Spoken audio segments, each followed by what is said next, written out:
Welcome back to our book, The Art of Mind Control. Unlock your emotional intelligence and power. Of Chapter 2, Emotional Intelligence, the Key to Power. Let's dive in. Emotions govern everything we do. They shape our decisions, influence our interactions, and determine how we perceive the world around us. Yet, despite their immense power, most people have little control over their emotions. They react impulsively, allowing anger, fear, sadness, or excitement to dictate their actions without questions. But the truth is, emotions are not meant to control you. You are meant to control them. Emotional intelligence is the skill that separates those who react from those who respond, those who are controlled from those who lead. It is the ability to understand, regulate, and harness emotions, both in yourself and others, to achieve your goals, build strong relationships, and navigate life with mastery. The most successful individuals, whether in business, leadership, or personal relationship, share one thing in common: they have mastered emotional intelligence. This is not about suppressing emotions or pretending they don't exist, rather, it's about understanding them, channeling them effectively, and using them as a tool rather than a weakness. Think of emotional intelligence as a superpower. When you develop it, you gain control over your reactions, influence all others, and the ability to remain calm and strategic in even the most intense situation. In this chapter, we will explore the four pillars of emotional intelligence: self-awareness, self-regulations, social awareness, and relationship management. By mastering these, you will gain an entirely new level of control over your mind, your emotions, and the people around you. Self-awareness, understanding your emotional. This is the first pillar. You can't control what you do not understand. Self-awareness is the foundation of emotional intelligence, as the ability to recognize your emotions as they arise and understand why you feel the way you do. Most people drift through life reacting to emotions without ever questioning them.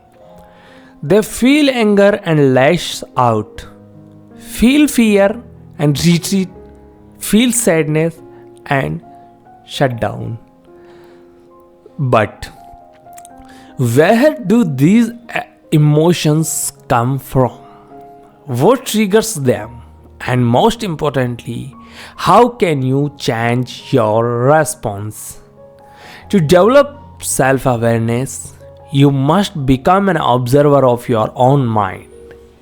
Instead of simply feeling an emotions and acting on it, take a step back and analyze it. Ask yourself, what am I feeling right now? What caused these emotions? Is my reaction based on reality, or it is influenced by past experience? When you start asking these questions, you gain clarity over your emotional landscape. you begin to see patterns. Maybe you realize that criticism makes you defensive because of childhood experiences, or that you avoid conflict because of a deep seated fear of rejections. One of the most powerful tools for increasing self-awareness is emotional journaling. Each day, take a few minutes to write down your emotions and what triggers them. Over time, you will start to notice patterns, allowing you to address the root causes rather than just as the symptoms. Another technique is the mindfulness, which involves observing your emotions without judgment.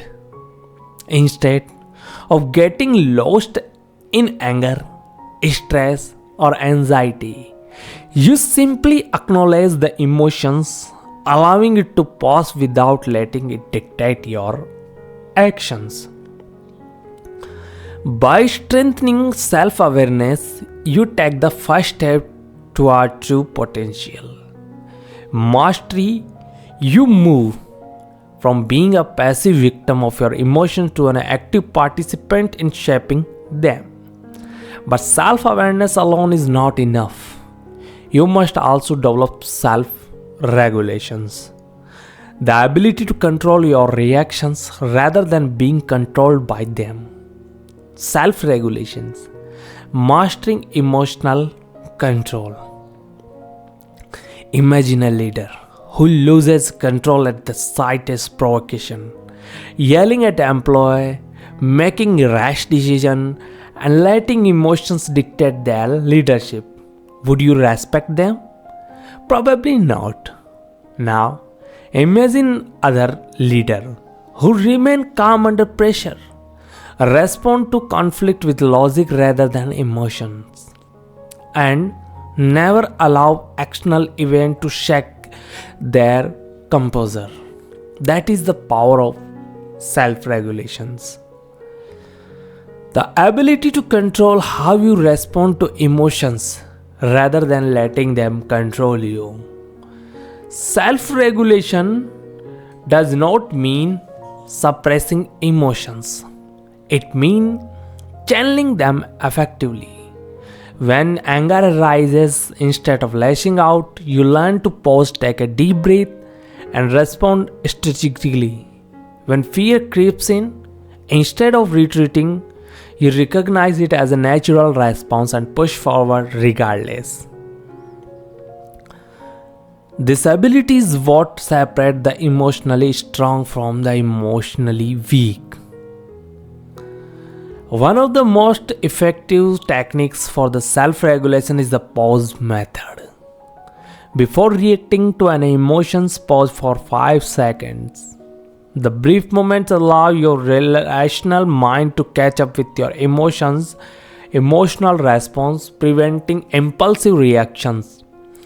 Another technique is the cognitive reframing, where you consciously change the way you interrupt situations. Instead of seeing failure as a disaster, you train your mind to see it as a learning experience. Instead of interpreting criticism as a personal attack, you view it as an opportunity for growth. Participating, deep breathing, and meditation can help strengthen self-regulations. When emotions escalate, your body reacts psychologically, your heart rate increases, your breathing becomes shallow, and stress hormones flood your system. By practicing controlled breathing, you counteract these responses, signaling to your brain that you are in control. Self-regulation is the difference between reacting and responding. It is what allows you to remain calm under pressure, make rational decisions in high-stakes situations, and maintain emotional stability no matter what life throws at you. But emotional intelligence isn't just about controlling your own emotion. It's also about understanding the emotions of others. Social awareness, reading the emotions of others. The ability to read people is one of the most powerful skills you can develop.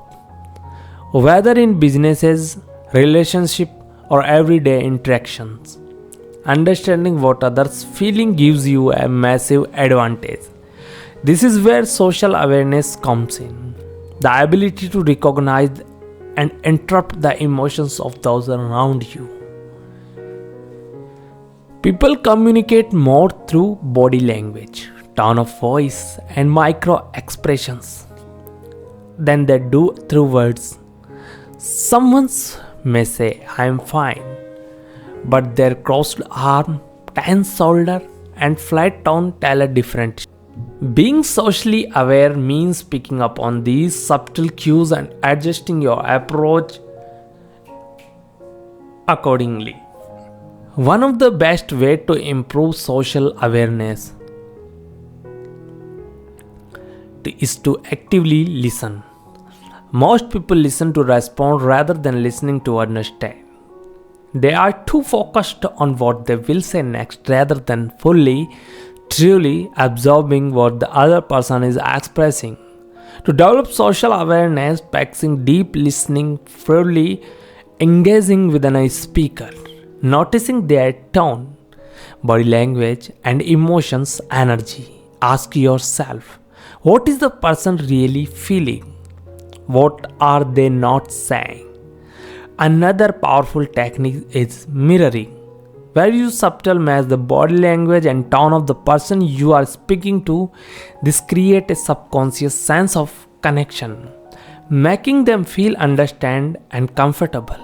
Empathy is also crucial. Putting yourself in someone else's shoes allows you to see situations from their perspective, strengthening your ability to connect and influences.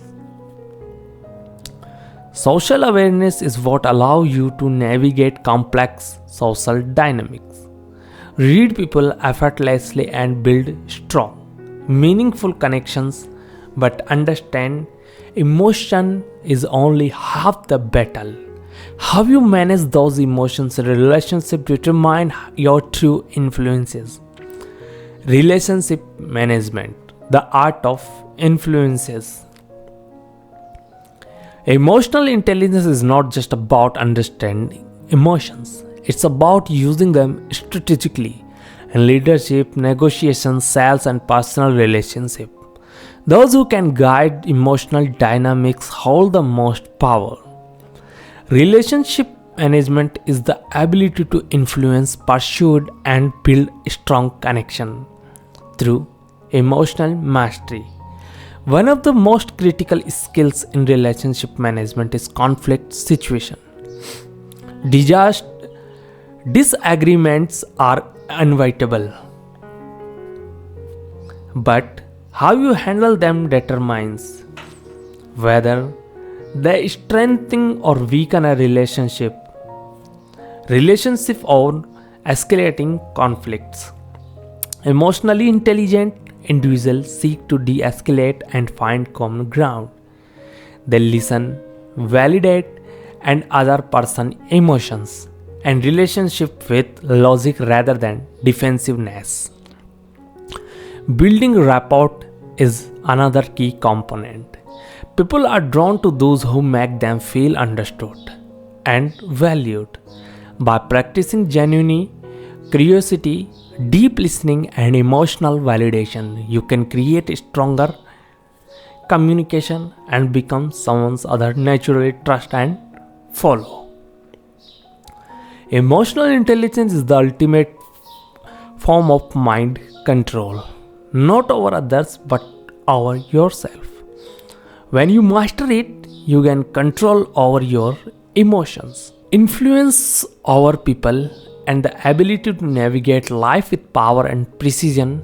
In the next chapter, we will explore how to take this emotional mastery even further by delaying into the psychology of influence and persuasion, the true art of shaping reality. Thank you very much. We will meet in the next chapter, chapter 3. Thank you.